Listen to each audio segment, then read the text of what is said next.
While it is true that many Ugandan motorists have a tendency to break traffic laws whenever they think they can get away with it, the risk of being fined heavily, inconvenient court appearances, and having one's car red flagged often acts as a deterrent to would-be traffic regulation violators.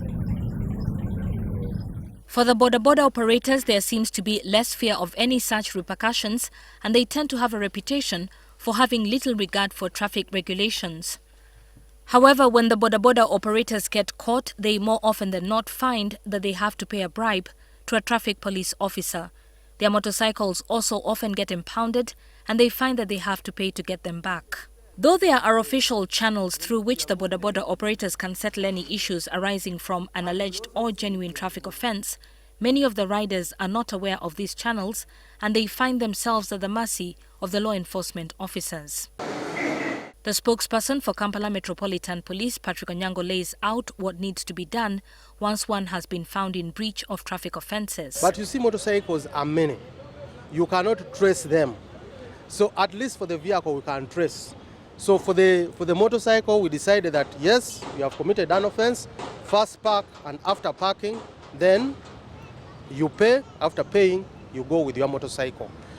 We also hear information that there's some kind of collaboration between the rider and the police officers, which is wrong.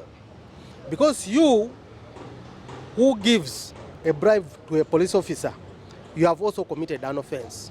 And the police officer has also committed an offense. So the giver and the receiver of a bribe, they are both what? They are both equally guilty. These are some of the fines that Boda Boda operators are liable to pay. For riding without a helmet, you will pay a fine of 40,000 shillings. You'll also pay 40,000 shillings for riding without a permit. If you're found having more than one passenger, it's 40,000 shillings. Having no insurance is a fine of 40,000 shillings. A motorcycle with an unclear number plate, 40,000 shillings. And if you're caught riding while intoxicated, you're liable to pay a fine of 200,000 shillings.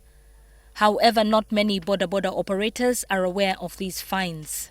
Waliwo obutamanya kyekisooka obutamanya mwebuli ekirala bw'oba tongambye nti kankukuba ekipapula omusango gw'okoze n'ongamba bugambireete emitwalo 10 genze nkwata ssente kuba tulaba ate kyekyanguwa.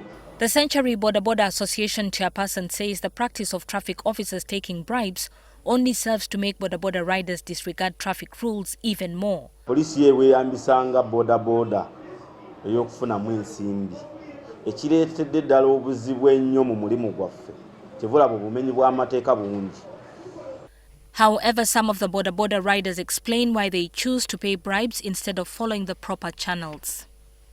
Kokada kana kembera kano kekalabira mukyala wange kekalabira mama wange kekalabira bantu bane school fees landlord wange naye nga kwali kata musika ajja kuvera kugweko kuregede nonga njiveko ki nawe oli okutya nnyo regede najikukola najiza wali nga nawe gwe mulimu onogenda wano omugamba fande nsonyiwa nakalera mitwalo 10 regede kakana mwade mitwalo eji wano kiba kyangu omugamba nti afande kankoyo omutwalo oneke kwepi bijewe wekwata nebigere netuka ku police ebanzibu okujijayo.